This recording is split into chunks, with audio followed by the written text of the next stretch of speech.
Good morning, good afternoon, good evening, everyone. Thank you, and you are all welcome to this concurrent session on transformative education for sustainable development, global citizenship, health and well-being, and the main focus will be policy for this session. We are going to be looking at the big picture.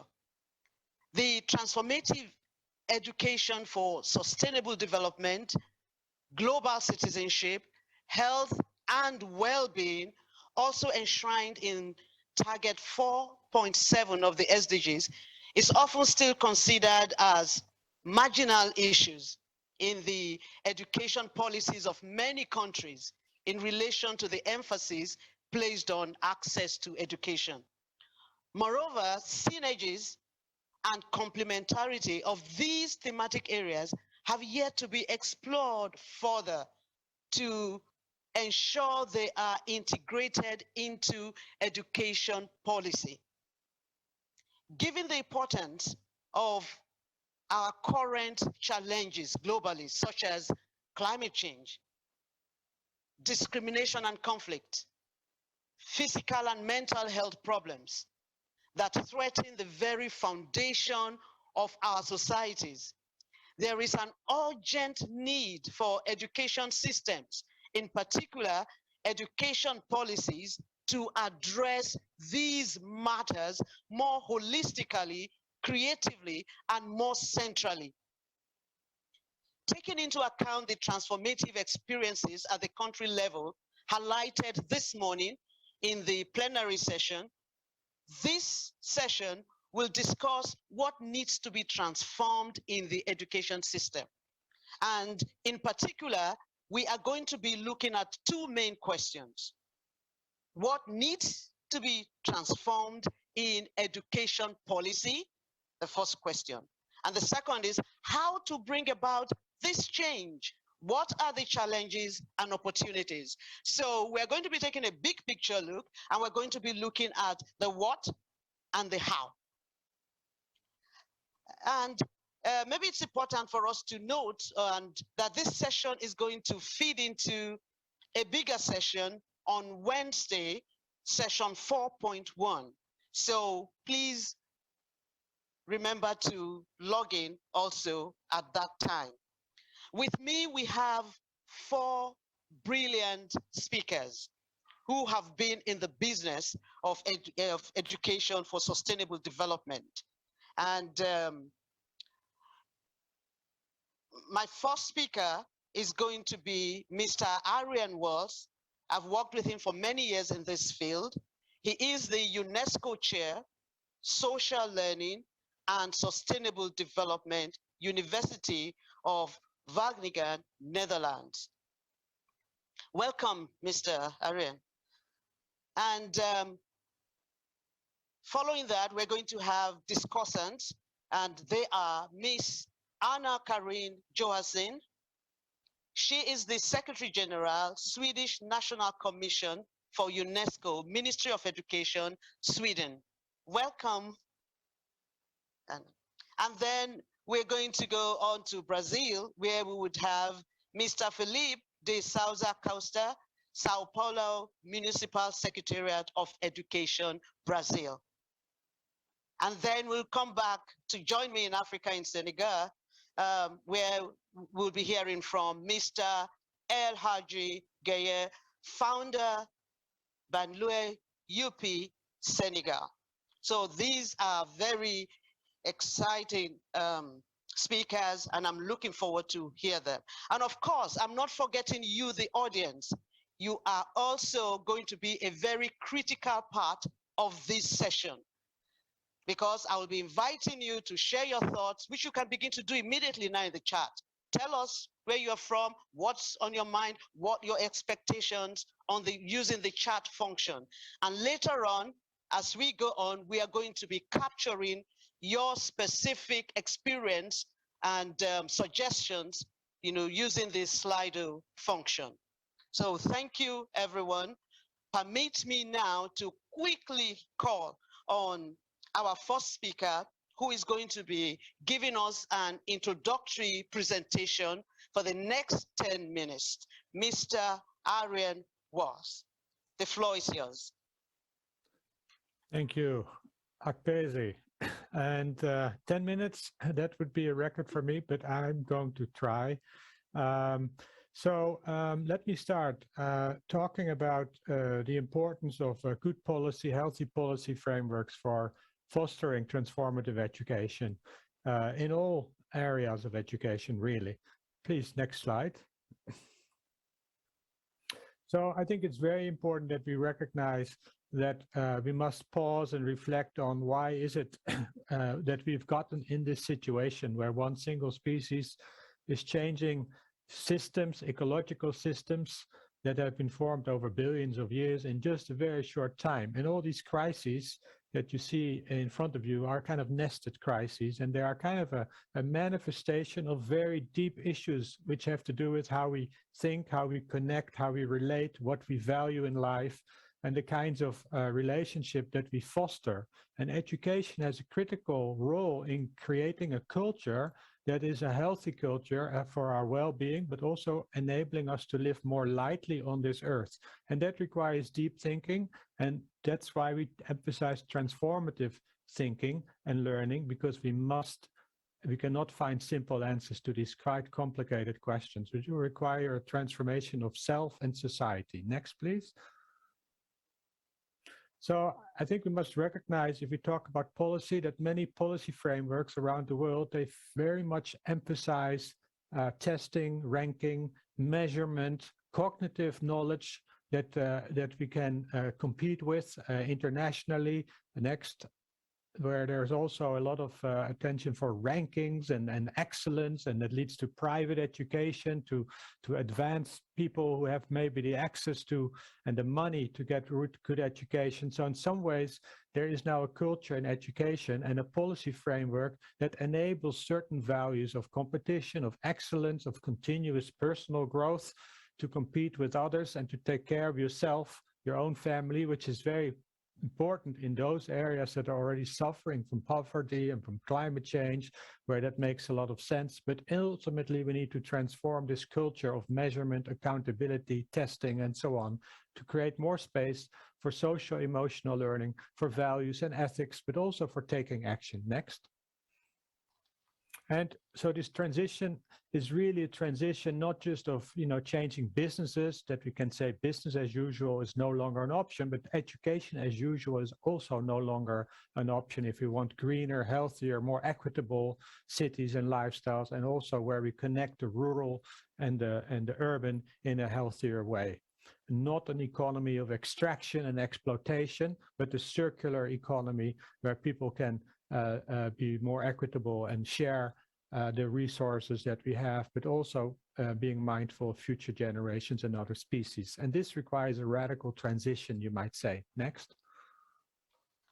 And UNESCO, as you know, the ESD program has always emphasized this integral whole school approach. Next, that really covers all the areas of the SDGs, where we create a living curriculum that allows young people, but actually all generations, to learn from each other, with each other, for healthier futures, where we take next a whole school approach that looks at the institution as a place where we learn and a place where we use energy and resources. We look at capacity building of teachers. We look at the school community relations. We look at the new pedagogy of teaching and learning. And we also look at what kind of vision and ethos and culture does a school or a university create. Next. And all across the world, and I'm taking a few very quick examples from the global north now, we see initiatives like this is a plant library in some schools in the Netherlands, where people exchange plants and make sure that there's green space around us indoors as well. Next. Where we also use forms of mapping and citizen science, where young people are mapping plastics in oceans using satellite data, and also look how plastics starts in their own community, starts traveling and how it travels. Next. where we also experiment with rainwater harvesting, storing of rainwater, composting in communities in our own backyards, but also transitioning away from fossil fuels towards sustainable solar energy form, but also critiquing and questioning where do these solar panels, where are they made, how are they made, what kind of rare earth metals are being used, how are they mined. So looking at the whole big picture. Next.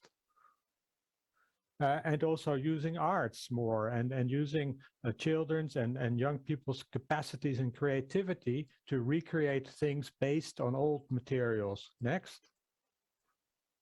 And another initiative that many schools are taking now is collecting old clothes that are hanging in our closets but are hardly ever used, and having markets, trade markets, where we have vanity, or what you call vintage, I would say, clothing fairs where there's exchanging and you get a distributive economy created in schools. Next. And so what we see in this whole school approach is that we look at new forms of teaching and learning, and that policies need to allow for these new forms of teaching to emerge. So not just transmissive instructional types of teaching and learning, but also inquiry-based, values-based, social learning, citizen science, transformative learning. There's all these new forms of learning that we should create much more space for in education so that we can actually enact these forms in creating a more sustainable community. Next. And this also means a hard look at the curriculum, where are topics like cradle to cradle, biomimicry, rainwater harvesting, creating circular economies. Are these topics in the curriculum or not? And how can we also connect more with emerging issues like climate change, like the pandemic? That means a responsive curriculum where we can quickly go to local issues that emerge from the students, from the local community, and so on. Next. And that also means creating more space for vocational forms of learning, making things, creating things. When you make something, when you create something, you develop a stronger connection with it. It also requires some understanding of science, of how to make things, some understanding of social science, how to use things in a good way, and so on. Next. Institutional practices, making the school, the university, as a living laboratory for sustainable development, where we experiment with energy, with water, with food, with school community relationships, where we work with local partners. Next. And that also means that we create these things in the schools to kind of nudge and make living sustainably in our schools more easily. Rather than at the moment where it's often made very difficult. So how can we kind of reach a tipping point where sustainability becomes the default, the new normal, also in how we interact with each other socially? Next. And it also means having a good look at our school grounds, the green spaces around us. And when they're not green, how can we make them greener? How can we make them healthier? We know from research that when young people and people in general spend more time outdoors in a green space, they get more mindful, they get more at peace, they get more, can concentrate better when they go back into the school building. So there's lots of win-win situations that can be created, where there's also a deeper connection between people and places. And if you don't have that connection, why would you take care of a place? So it's really important that we immerse ourselves more in the local environment. That means that policies need to create more space for a more localized curriculum. Next. And then the community connections, I think it's so important. And also research shows this, that when you bring in parents, when you bring in NGOs, when you bring in experts in the community, also small businesses, then you can really create a living curriculum where young people also feel they have the power to make things, to influence things, and to develop the agency that is needed to create more hopeful futures. Next. And here are some examples of repair cafes, which is also a very powerful way of extending the lifetime of objects, but also connecting people with products and items so that they become more living materials where you have a deeper connection with things. Now we have a consumerist society, a materialist society, where we do not have a connection with the things that we use, and then we won't take care of it and we'll get rid of it very easily. might be good from an economic perspective in the old economic thinking, but it's not at all economic from the new economic thinking. Next. So that also means, all this means that professional development of teachers and other staff in schools and universities needs to get a lot of attention. How to work with these new forms of teaching and learning, how to work with community actors, how do you also assess social emotional learning, how do you build creativity. These require new forms of assessment. So professional development of teachers is really an important part of a whole school, whole institution approach. Next. And that, in the end, the last point, it's really about also having a vision in the school. What is our education for? Who are we serving? Are we serving the earth, or are we serving the economy? How do we empower people to make change so that we avoid that people become hopeless and become distressed and anxious about the future? We need to use education to become more mindful and powerful. And then next, please. Yeah, next. So in the end, and next, we need to look at all these components. We need to look at this whole flower and ask ourselves, how can educational policy create a space for these types of learning that are more community oriented, that are more embedded in and connecting with people's own ways of thinking, their own perceptions, their own concerns, and how can we create communities of learning that can really make a change in themselves, but also in the community around them. And to end, I'll just have some ideas maybe for session 4.1 next. So these might be some actions that we could propose. For one, we need to create more space for localized curricula, being less obsessed with national testing and things like that, and PISA rankings. Second, upgrade the importance of social emotional learning. De-emphasize testing, control, and accountability. That also means placing more trust in the capabilities of teachers. Sometimes I feel like policies and systems don't trust teachers to do the right thing. Fourth, have more faith and trust in teachers and their capacity. I just said that already, so I'm repeating myself in a way. Support the whole child, living in a whole school, living in a whole community. So it's about these integral approaches, linking the social, the economical, the ethical, the ecological, but also linking different generations and linking social emotional learning and also cognitive learning and embodied forms of learning. Also linking thinking and acting. So this requires an integrative approach. And finally, we need to invest in capacity building of all staff, not just the teachers, also the managers, and also the people maintaining the school grounds, people working in school canteens. They all need to be part of this whole institution approach. I don't think there's a next slide, is there? Thank you. I hope that this is enough to kind of kick off this session, and I really appreciate giving me the floor to kick it off, and apologies for going 2 minutes over my time. Thank you. Thank you, Ariane. As usual, you did not disappoint with your bold points. Yes, Ariane started by stating the bare truth. And he said, one single species has changed the whole world system, and now we have to find a way to transform through education, and not just any education, but transformative education. And you could see that from some of the examples he touched upon. There were examples from sustainability, examples from citizenship, examples from health, and somehow there was an enabling environment that was created for that. So where does policy come in? How can we get policy to reflect this and enable this and encourage this? So I'm going to come quickly to my panelists. Yes, Anna-Marie, could you have the first go? Thank you so much, and thank you so much for this interesting presentation, Ariane. The question here is what role policy can play in transformative education. And I think, as Ariane points out, it can play a role, but it can also actually kind of hinder development. It needs to be a policy that is giving possibilities and not kind of shutting off possibilities. Sweden has a very decentralized school system, which means that the local authorities have a lot of power over the schools. And I think that is actually one aspect that can make this whole school approach more possible.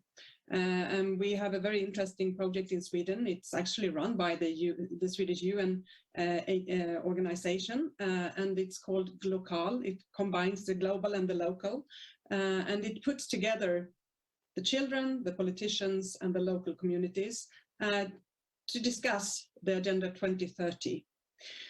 In Sweden, we have, I would say, we start with these issues very early. Almost all kids in Sweden go to preschool, and in Sweden, the preschool curricula is very, very strong when it comes to these issues. It says that education shall be conducted democratically and provide the foundation for a growing interest and responsibility for the children to actively partake in society and for sustainable development, economically, socially, and environmentally. And this, of course, needs to be done in a way that the very young kids can grasp at their level. And you need to have the teachers there as the professionals, those who know how this is best being done. So I would say that teacher education and competence development is very, very important. Another example from Sweden is the Swedish Higher Education Act, which is also very, very clear when it comes to education for sustainable development, that this is something that they should do and should put a lot of emphasis on. I think one thing is to put policies into place, another one is to follow them up. And there was a follow-up done on this Higher Education Act, and it showed that many universities, they were not very progressive in their work in this area. Of course, there were a lot of courses, there were a lot of students and teachers who were actively active in this area, but there was also a lack of competence in the leaderships of the universities. There was a lack of plans and targets that had been set, and there was a lack of plans for competence development. So this evaluation actually makes it possible for different stakeholders in Sweden to come and point this out and say, this is what is needed to be done. So I think policy need to be combined with follow-up, and of course also with power, the force that is coming from teachers and students who are deeply, deeply involved in these issues. I think that was my 2 minutes, so I will stop there, and I look forward to come back. Yes, we need you to come back. Thank you so much, Anna-Marie. Yes, and thank you for that. You've contributed global, local. Global,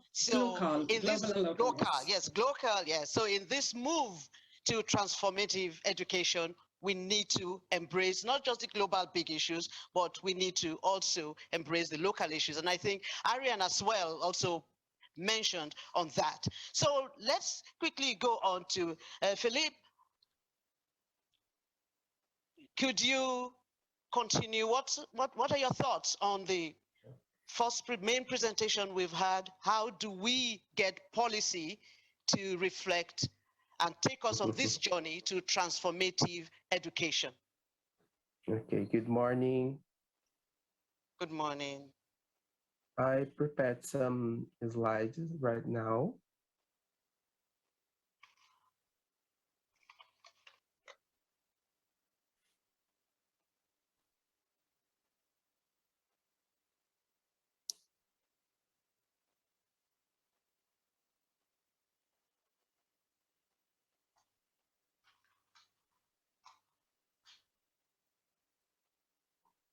Okay, but sorry, I prepared some slides.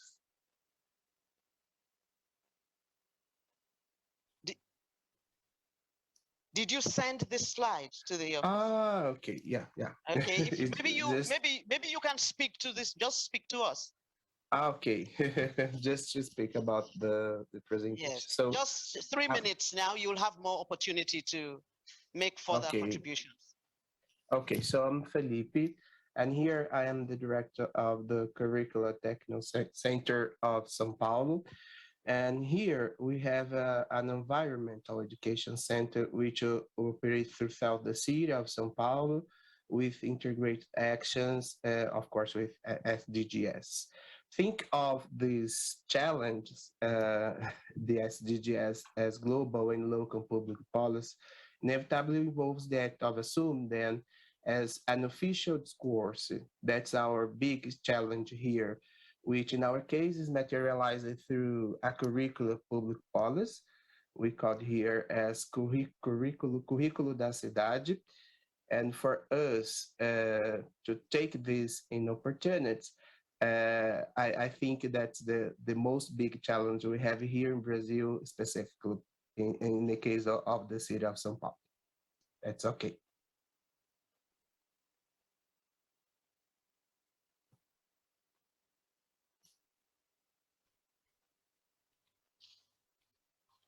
Yes, Philippe, Yeah. are you through with your initial comment? Yeah, that's my initial comment about Okay, the thank you. presentation. Yeah. Yes, and I think, I mean, it's linked to what Arian said at the beginning when he said the human species, one species has, I mean, kind of disrupted everything. So maybe we really need to learn from the earth. If we are to transform, you know, we can't depend on ourselves alone. Yes. So let's go on to Senegal. El Haji, yes, what are your thoughts on this road to transformative education?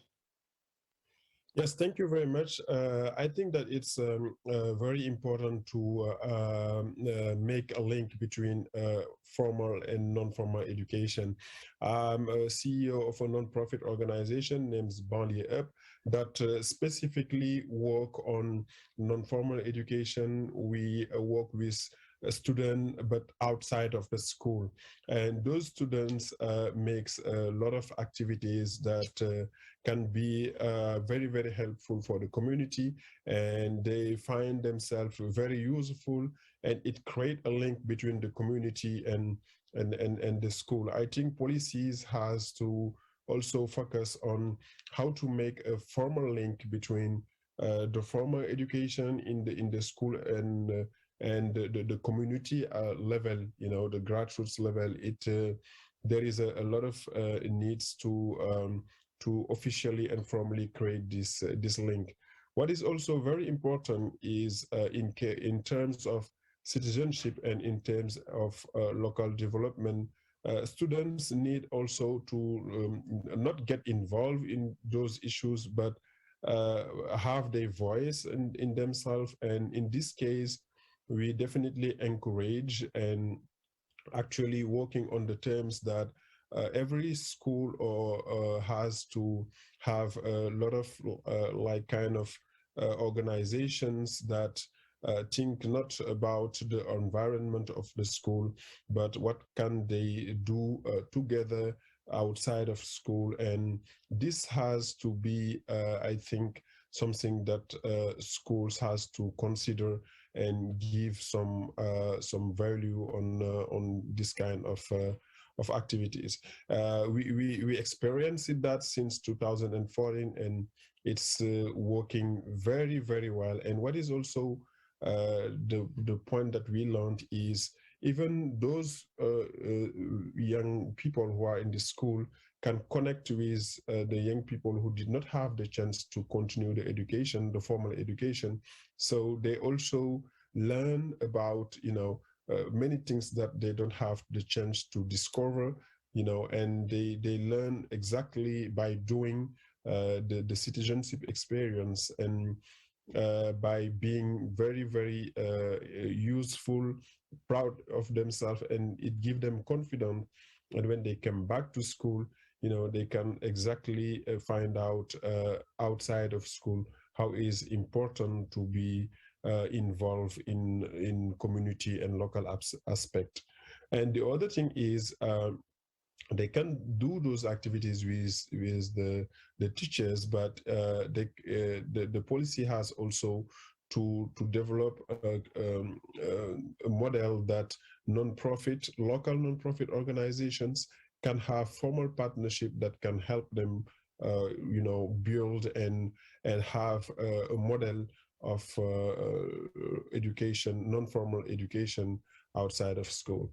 I think if when Yeah. we go through that, it may be something very, very useful. Thank you very much, El Haji. And I think that you've made a very, very important point. If we are looking for transformative education, then policy must not be prescriptive. It must admit of student voices, stakeholder voices, parents' voices. And I think this was one of the points that Arian has also added in the chat, and he calls it deep democracy. It has to, yes. Thank you. I mean, that's a practical example you have given us from the work that you do. So now quickly, let's bring in the audience. We're going to use the Slido function. Yes, and we are now going to take a deeper look at the two questions we have to grapple with. What needs to be transformed in education policy? So I'm inviting our audience to go to the Slido button and you use the number you have on the screen, number 109895, and type in your answers. Your answers, your contributions are very crucial to us. So while you are doing that, permit me to go back to my panelists so that they can give more contributions to this question. Yes, Anna Marie, let me come back to you. I knew you had some other points to bring up. And the question we are specifically looking at now is the how. Yes, Anna Marie, please, could you give us your comments? Thank you so much.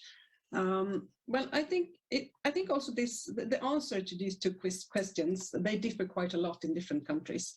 And if I talk about Sweden, I would say that many aspects of the transformative agenda, when it comes to human rights, when it comes to democracy, is embedded in the steering documents for the Swedish school. Then it's always an issue how well this is executed in the classroom, of course, and that is a constant discussion in Sweden. I think where we are right now has the question how to integrate the environment together with the other issues, how to have a more holistic view on this in accordance to the SDG and the three areas of economy, social, and environment.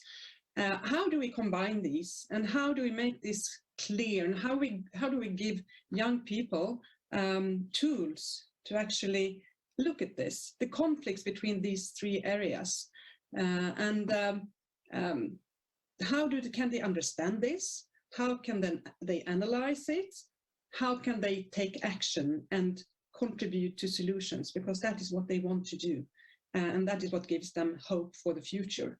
And I think that is also important in the broader view of democracy. If young people don't believe in change, in positive change, and don't believe that the systems that we have can actually contribute to that, we have a big problem when it comes to democracy in the future. So this holistic approach, how to weave that into the different steering documents in Sweden, I think that is an issue that we are dealing with right now. And we are on the way, definitely.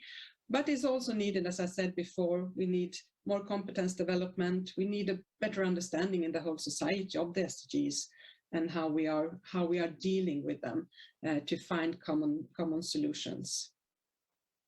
Yes, thank you. Philip, what are your further thoughts on our question? How do we bring about this change in policy? I think that encourage students to go through challenge that put students in real situation of use sustainable cities. I think here in Brazil, we see that they live and breathe the city with all Sorry, the... Mr. Philip, just to draw your attention to the fact that some of the results from the Slido question is up there, so you can also look at it and speak to some of the issues as well. Yeah. Just into me, it's okay. And also here we see that they live and breathe the city without challenge, but they don't know how to transpose what they learn at school and apply it in their lives. So when you think about to be transformed education policy, it can be we should guarantee their voices a path, but it's necessary to think about how we transform our practice as teachers and in school, that so that meaningful learning is no longer just a learned content, but an incorporate as well. I think that's the great big challenge when you think about the transforming education policy to transform the content and incorporate them as real situation and learning, not just a content, but incorporate them. Yeah, thank you. Real situation of learning. And some of the words I'm saying is that for transformative learning, policy would have to be non-prescriptive. I mean, that is so loud and clear there. Values, the role of values. How can we promote values? How can policy help in bringing that about? So we need to think about that. Youth participation is also there. Mindsets. We see local indicators, pedagogy, more action learning. So as you continue to make your comments, see how can policy reflect this. Let me jump to Ariane before I come back to El Haji. Yes. In 3 minutes, Ariane, can you make an intervention? I just I note that many of the topics and themes that I mentioned in the short talk are also very much alive with the audience here, which is maybe not a surprise. And this is maybe another thing to add. We must bring in diversity. We must not stay in our bubble. We must invite, in a way, conflict. And sometimes, and this sounds maybe a little strange, we need to politicize more. We tend to stay away from the political. And many of the issues around equity, justice, about rights, about democracy, they are ambiguous. We don't always agree on these issues. And it's very important that we learn in our schools to have a dialogue, to develop relationships so that we can have a dialogue, that we trust people and that we find some common ground, even with people we deeply disagree with. There is some common humanity that we must find in order to be able to tap in that diversity. So education policy also has a role in inviting diversity, in not avoiding conflict, but enabling young people to critique, to question, to make the normal less normal, to make the common less common, and to also be a little bit disruptive, because we must recognize that these deep ecological, social crises that we are in, they are a result of a system that we have created. You could call it Western, you could call it colonial, you could call it whatever you want, but this system is highly dysfunctional. And if we only focus on what we as individuals can do, we avoid the deeper questions of what are these systems that make us live in this way? In a way, we are forced to live lives that we don't want to live. That means that we also need to be critical and dare to be bold and transgressive. Now, I dare challenge education policymakers around the world to be bold and to invite counter-hegemonic, disruptive thinking, because we must also change these structures and we must create cultures of resistance. Now, this sounds very radical, but I do think that when you radically destroy an earth that has been formed in billions of years, then it also requires a radical response. And I think humanity has the power, the wisdom, the intelligence to regenerate the earth. But it depends, and there it is, the values, it depends on the moral compass that we live by. Yes, thank you so much, Ariane. And now, El Haji, I mean, if the policy we need, the transformative policy we need, needs to capture all these that we see on the word cloud and all that has been spoken, what needs to be transformed in the education? How do we get there? What do we need to do to get to that point? How do you get policy to capture these values, that we have on ground? Wow, this is a very, very important question. I think that it's very important to be very, very inclusive. We should bring together civil society, local women organization, children and representative, local mayor, city representative, etc. We really, really need to bring around the table all the representative and talk about the values and on that and what we learn from other experiences, and it's also more important, as we said, to make these changes, but the follow-up, what is the responsibility of each of those components, how the civil societies has to be officially involved and officially make activities and programs to be really transformative. We should also learn from succeed experience, but also learn from the local and cultural experience based on the reality, because what works in Brazil is not necessarily work in Senegal or in Gabon or in Mali. All type of success stories has to be locally implemented in terms of local realities. But All right, thank inclusively you. is very important, to be inclusive. Yeah, thank you very much. Yes, thank you. Thank you. I think let's quickly go on to the second Slido question. And the question is, how do we bring about this change? How do we bring about this change? What are the challenges? Let's highlight on the challenges. So these things we have said, they are good things to do. They are good things to be in the policy. They are good things for policy to promote. So what are the challenges? What are the opportunities?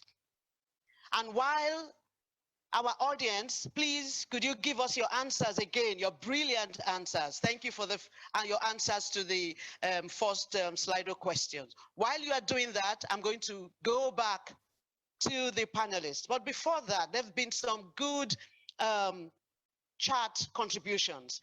There is one from Madagascar. It says that in Madagascar, we have an official text that highlights the participation of educational communities, teachers, administrative staff, students, parents, and so on. So, and it said that, this is missing, in most places. So policy needs to embrace and expand, to bring in multi-stakeholder, bring in additional voices into this discourse. Thank you. So let me come back to my panel. Yes, this time I would like to start from Philip. Yes, this Okay. What are the challenges on this journey, and what are the opportunities? So challenge and creating opportunities is not a simple process to think about, especially when I talk about the reality in which I live here in Brazil. But I believe it is not for any of us. But this process due to need to work with these problems, all of all kinds, drive learning. Without them, we would stay in the same place. So when we talk about problem, we talk a lot about problem-based learning in our teacher training courses, but we hardly take some of this learning to opportunities and create challenge here. So when we think about create challenge, I think when some students bring to us a problem that they cannot solve, I think there we have a great challenge and a great opportunity to promote learning through problems. That's it. Thank you so much. And from some of the responses that we are getting, we can see that some of the challenges is how do we have genuine consultation? You know, how do we need to consult with many, we need to bring in voices from everybody. How do we have genuine consultations? Then more voices to the local, recognize the need for transformation, genuine consultation. I would like Anne-Marie to come in here. How do we have a genuine consultation that would lead us to have policies that will enable transformative education? If I started in a little bit different direction and come back to this, because I think as someone pointed out, we have had a time when there has been a lot of testing and ranking when it comes to cognitive skills. And maybe we have come to the kind of far end of that road now. And I can hear more and more that we need to better understand social and emotional skills. And I know that even the OECD is into this field and kind of trying to find ways to measure it. I'm not sure that's the right way, but still it's good to also look at that area. And talking about social and emotional skills, I think what we're talking about here is that we need an education that is relevant for our time. And the relevance of education for young people especially, but for all of us during our whole life is crucial, because that is how we can actually learn and understand how we can impact our futures. And I think when we talk about genuine consultations, I need this as a basis where we need to start. And I know that there are so many teachers, so many students who have an opinion about this and thoughts about this. And maybe we need to get the leadership level to understand that to have a relevant education in the future, we need to listen to each other and we need to understand together what it is that we need to shape our future. So I think the relevance is very much connected to a genuine consultation, because if we don't have the same kind of starting point for the consultation, there is not really a genuine consultation. Yeah, thank you very much, Anne-Marie. Relevance of education, listening to each other. El-Haji, what would you contribute to this discourse at this point? What are the opportunities? I know there are challenges for policy. What are the opportunities for policy now, for good policies? Yes, the opportunities for us are that we do already have a lot of local organizations that experience activities outside of school. So based on those experience, I think it may be very important to find out exactly what are the mistakes that we have to avoid and how to better try and make locally the policies that we are going to make. Another experience that we can based on is based on the local community experience, because here in Senegal we do have a lot of outside of activities. So implementing the fact that every children have to experience a community service activity, that a lot of organizations are doing actually can be also an opportunity, we do have a lot of experience around that can help us make those policies. Yeah, thank you very much. And Ariane, I see on the word cloud terms like trust local knowledge, empower teachers. These are some of the opportunities, for the new kinds of policies that would need to transform, that would bring in health issues, sustainability issues, and global citizenship issues. So how do we make this happen? Well, I think it suggests a shift from what you might call expert-driven policy development to more participatory policy development and new forms of governance of schools and universities where you invite all the stakeholders in the whole system, which is including teachers, it's including students and young people, it is including some of the El Haji was talking about all these stakeholders in the local community where a lot of informal learning is taking place. Why not make them part of this conversation as well?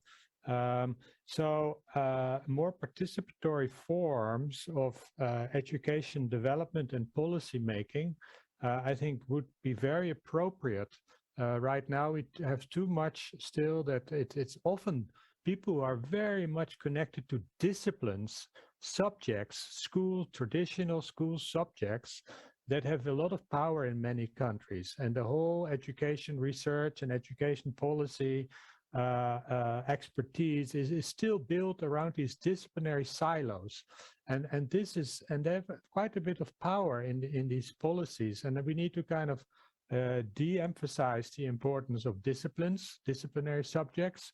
And we need to emphasize the transboundary, interdisciplinary, transdisciplinary way of thinking, where the education doesn't start from disciplinary questions. It starts with what we call existential concerns that people have, that young people have, that communities struggle with. Make that the starting point of learning. So it is about some fundamental shifts that do require a more responsive, a more reflexive, a more responsible way of making policy that invites all the stakeholders in the system. Yes, thank you very much, Ariane. I mean, you have mentioned some important things. We de-emphasize disciplinary, we emphasize transboundary, and there's a clear way to go. And what I would like us to do now is that I told you that there is another session, a main session where recommendations are going to be made on Wednesday, session 4.1. I would like each of you to, come back to me with some specifics. If you were to take 2 recommendations to that panel, recommendations that will impact on policy, so what would they be? Can I start from Anna Marie? Can I start from you, please? What would your recommendations, your most absolute recommendation? Say, no, we need to transform and policy needs to begin to reflect these things. And this is the way to do it. If you have 2 recommendations, what will they be? Not easy. But I think I want to start where you actually kind of ended with a transboundary approach. Yeah. When it comes to sustainable development, and this is something that I think many people who work with Agenda 2030 is pointing out all the time, that we cannot stand in our pillars looking only at them, because what all this is about is how they interact, and how do we choose the best kind of best way to combine them, to use a metaphoric picture. So I think that would be, and that is not easy, because we are stuck in this disciplinary thinking, as we are stuck in the kind of thinking of working in a government office. People have responsibility for different areas in the society. So how do we see the issues that are connecting and not stop in our pillars. Mm. Another thing that is very important, I think, is this time frame. Coming back to this testing and ranking, we need to think about long-term change, and that is also something that is kind of not natural in the political language many times. So when you form the policies, you need to have a very long-term perspective. I think I think two issues. I'm not sure it's the solutions, but maybe small pieces of part of the solution. Yeah, no, I think they are very, very important, because we need to, and I like the word you used, not stock. We need to unstock policy, from all the old molds if we are to move into the future we want. Yes, Philippe, are you ready with some recommendations on the way forward if policy is to encourage or enable transformative education? Okay, so I'd like to hear two important things. The first one is transform problems into learning for students, teachers, and governments. I think that's the point. And in addition, to take a real learning in which we are challenged together, students and teachers, so to think of practical solutions on how to transpose encyclopedic knowledge and to use then a seed that calls us to think together. I think that's these 2 points here.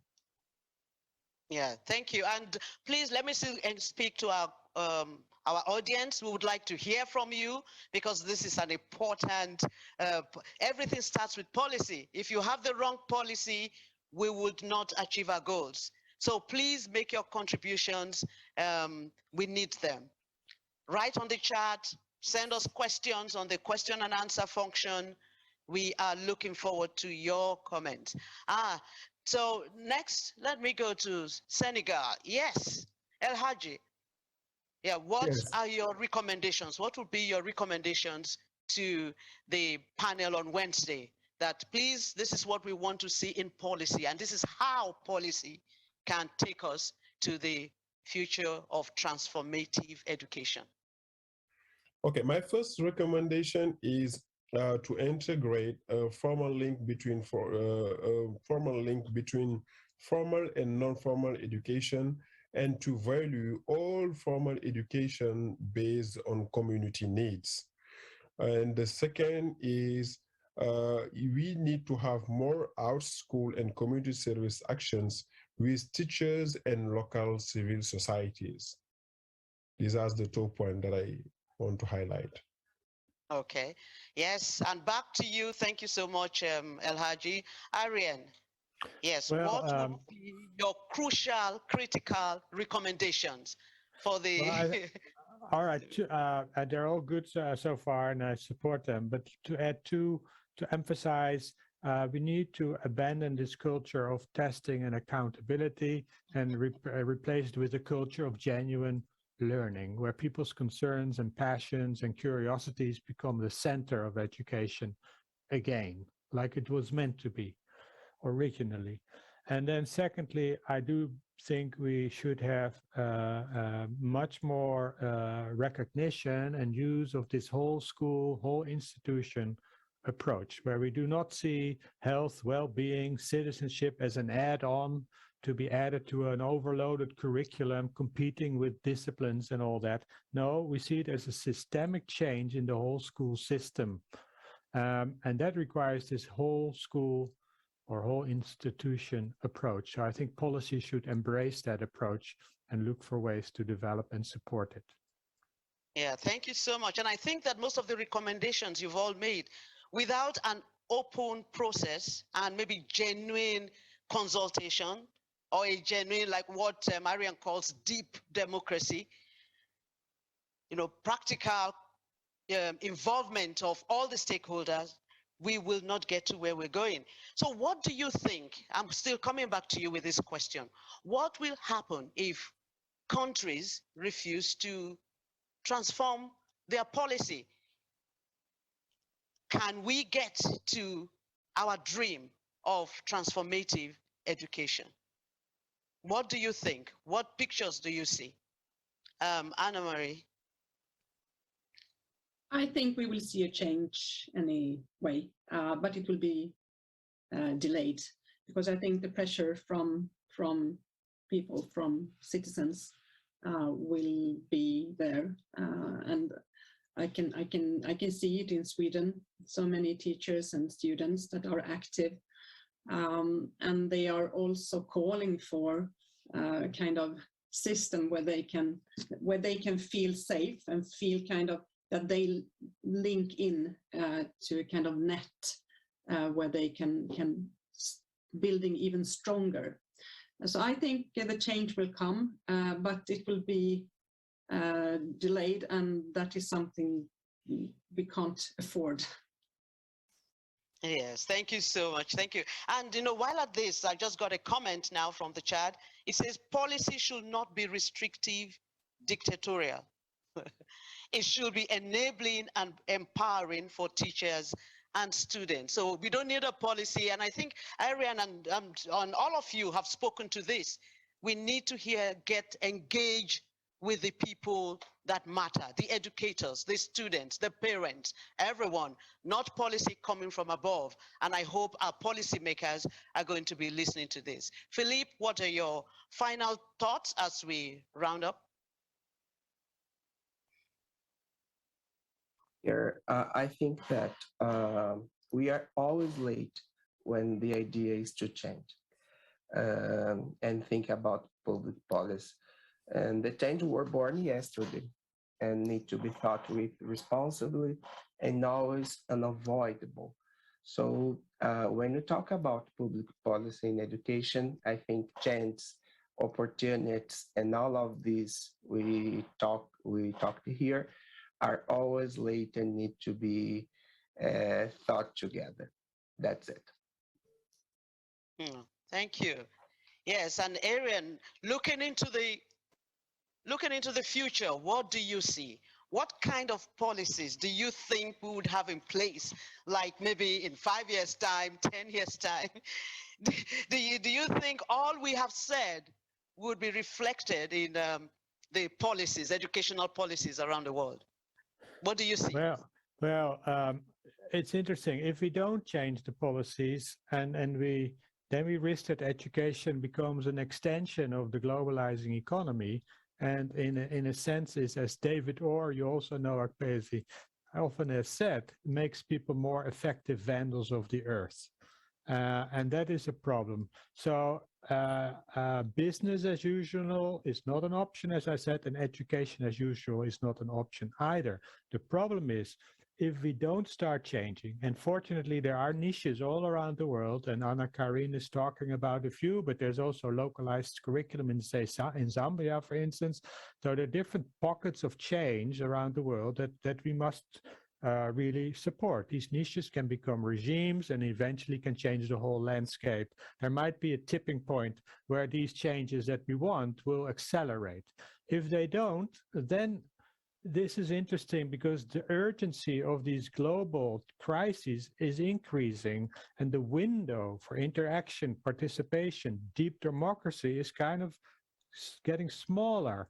So then there's a risk of an eco-totalitarian type of regime where we don't have democracy and we must follow the rules, otherwise we're in trouble.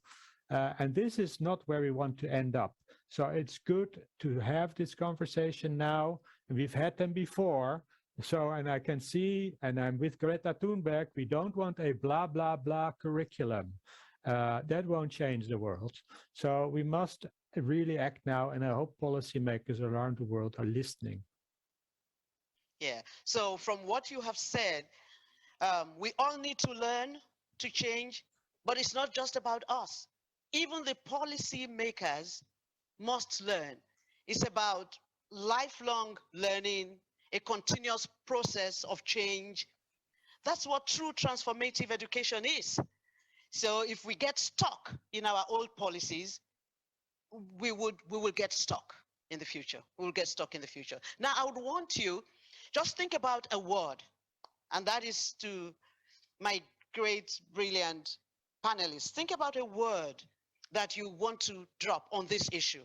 What one word would you just one word, just that you would like to paint this whole session that we have heard on where we need to go with educational policy if we want to see the realization of transformative education?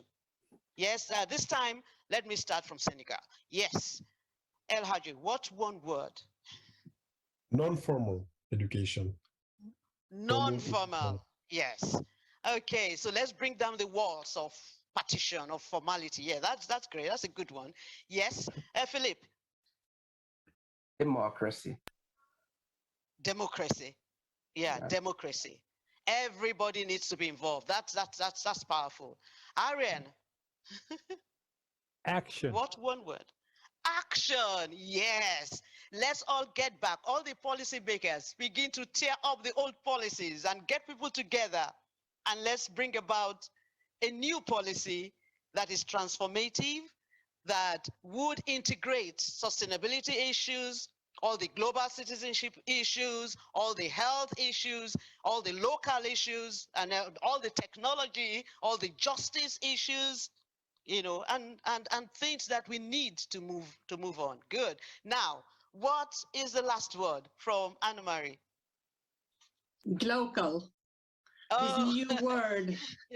Global and local. Yes, I knew you would do that. Yes, global and local. Yes, the global is important. It's about everybody. And the local is critical as well. That's where I start. That's where we live. That's where we breathe. If that doesn't work, the global won't work. So we need to find a good, comfortable blend and reflect it. So I would like to say, I mean, I've heard you all, and what I've heard is that if we need to go forward in education policy, we need to be more holistic. You know, we need to bring down the walls. We need to promote stakeholder consultation, enabling inputs from everybody, you know, from staff, from the teachers, from the students, from parents, from relevant stakeholders, from indigenous knowledge, communities. And we need to create a more empowering environment for teachers and students. And I think when Arian was talking, he's talking about trusting teachers. We need to trust them. They're the one on ground, that they will do right if we empower them.